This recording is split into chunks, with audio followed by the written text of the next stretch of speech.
Palmetto AIDS Life Support Services, PALSS for short, has historically had a great relationship with the Midlands LGBT community. Nowhere was this relationship more evident than in the aftermath of the mass shooting at the PALSS Nightclub in Orlando, Florida.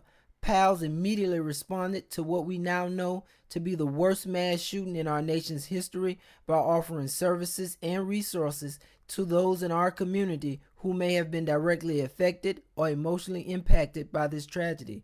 I recently sat down with Carmen, Hampton, Julious, the executive director of PALSS, and Darius, coordinator of the Engayge Program at PALSS, to learn more about how this tragedy has affected the LGBT community here in the Midlands and how PALSS is helping to lead the healing process here at home.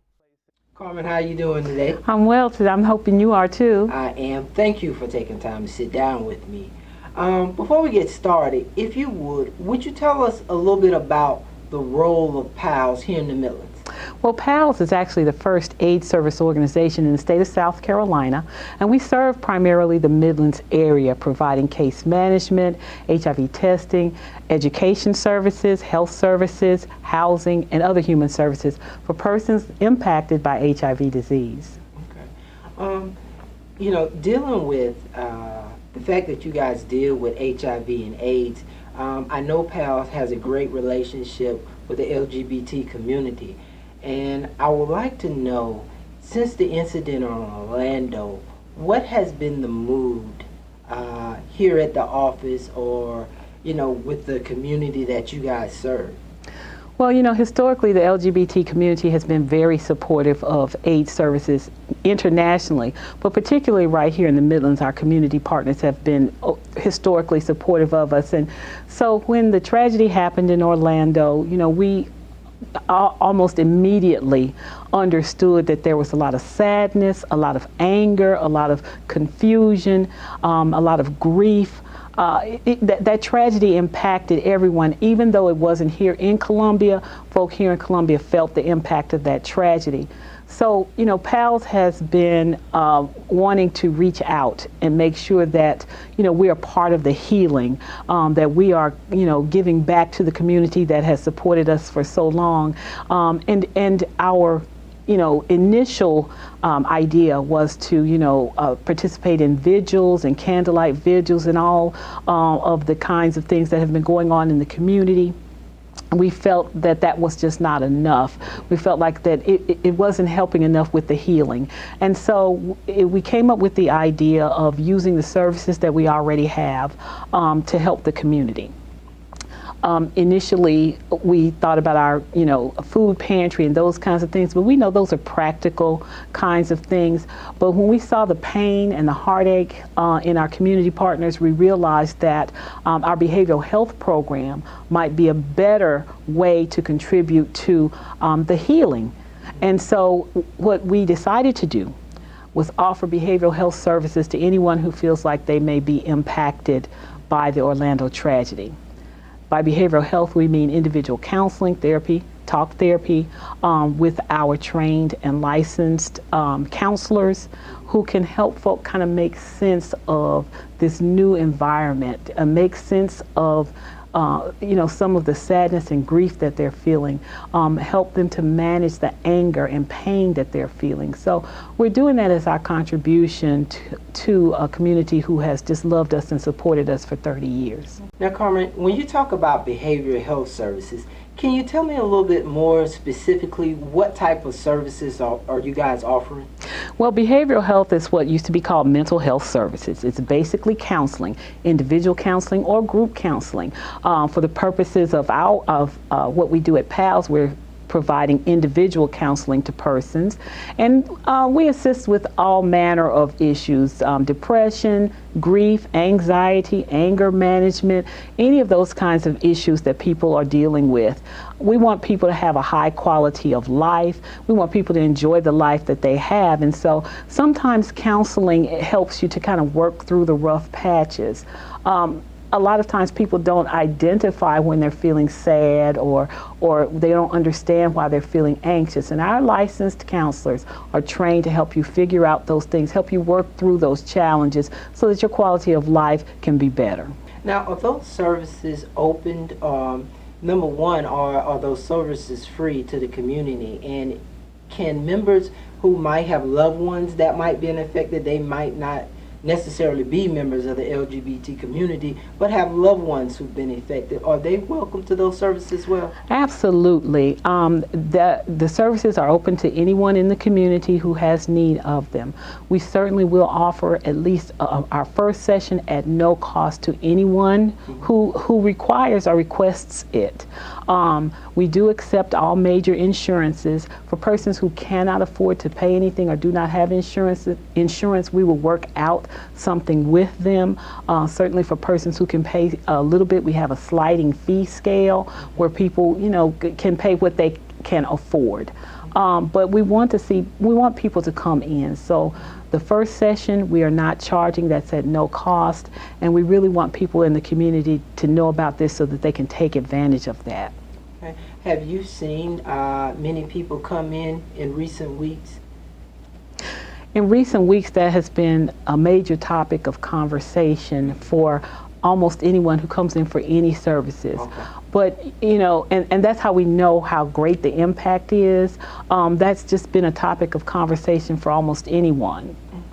Okay. Are there different ways that other organizations that may service the LGBT community as well, are they able to contact you guys and contract with you guys to offer those services? Absolutely. We would certainly appreciate any of those referrals. Again, we're here to help. And so we would certainly like to receive referrals from other organizations. They can, of course, call our office at 803-779-7257. Give us a call. We'll be more than glad to set up an appointment for that person. Again, the person does not have to be a member of the LGBT community. They can be any community member. We're open to referrals from anyone who needs that service. I want to start off by, would you tell me a little bit about your role here at PALSS?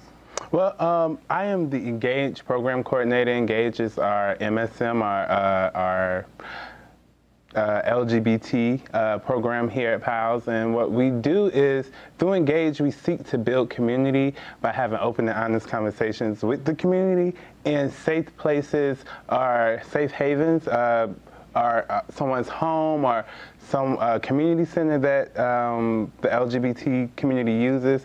So that's a little about what I do here at PALSS. Okay. What are some of the things that, have you been talking with some of your friends, and give me a kind of understanding of what the mood is, what are you guys talking about, and what are you guys feeling right now?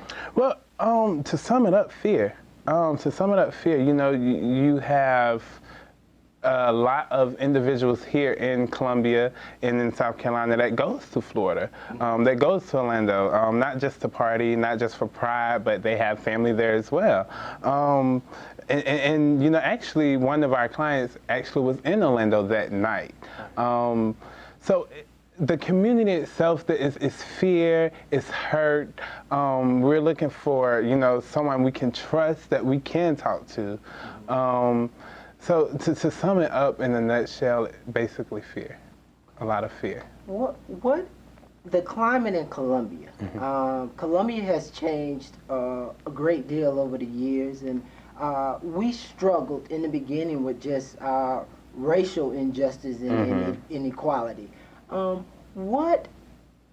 do you feel, or what has been your observation as far as Columbia welcoming and accepting members of the LGBT community? It's weird you asked me that question. Not only do I service capacity of Engayge Coordinator here at PALSS, I'm also the interim president with South Carolina Black Pride. And Columbia, you're right, Columbia has changed over the years. Not just Columbia, but the state of South Carolina has changed over the years. We're a very conservative state. We're a very laid-back state. But as you see now, our LGBT community here in the South, and in particular South Carolina, is growing. In 2010, with the census, we found that South Carolina was one of the top states with the number of LGBT couples who adopt children. With that being said, we feel as if a lot of our politicians, a lot of our advocates, a lot of our leaders here in South Carolina, they're actually changing the atmosphere in South Carolina. When I say changing the atmosphere, the citizens itself are being more acceptable to, the LGBT community. I hate to say we're not Mississippi and we're not Alabama, but we're not Mississippi and we're not Alabama. I mean, we still have a ways to go, but the growth and development here in this great state has been really good, and it has changed the perception of the LGBT community to the citizens of South Carolina and citizens of Columbia. Okay.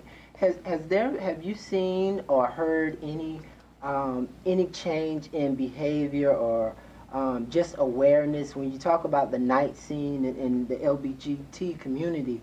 There are a lot of clubs here in Columbia that cater to that community. So have you noticed any change or any in security procedures or anything like that? Yes. Definitely. We do have a number of LGBT clubs here in Columbia, and just over the weekend, you just seen the security outside, walking the streets beefed up. You see the security inside of the club, inside of the venue, beefed up at the bars, the clubs, even the night shows, drag shows. Security is #1 now. I do know the City of Columbia Police Department sent South Carolina Pride Movement a letter stating that no matter what it is you need, just let us know when it comes to safety for this year's Pride, for South Carolina Pride. So, not only is these nightclubs and these other venues that cater to the LGBT community beefing up security, the local governments itself, Sheriff Leon Lott, he also sent out, information to the different Pride organizations here in Columbia and the different LGBT organizations here in Columbia, ensuring safety and security, as well as the Chief of Police for the City of Columbia. Okay. Yeah. Darius, if somebody wanted to reach out to you to find out more about these services, how would they do that? You can reach me directly at darius.jones@pals.org. Darius, thank you for taking time to sit down with me. All right, thank you.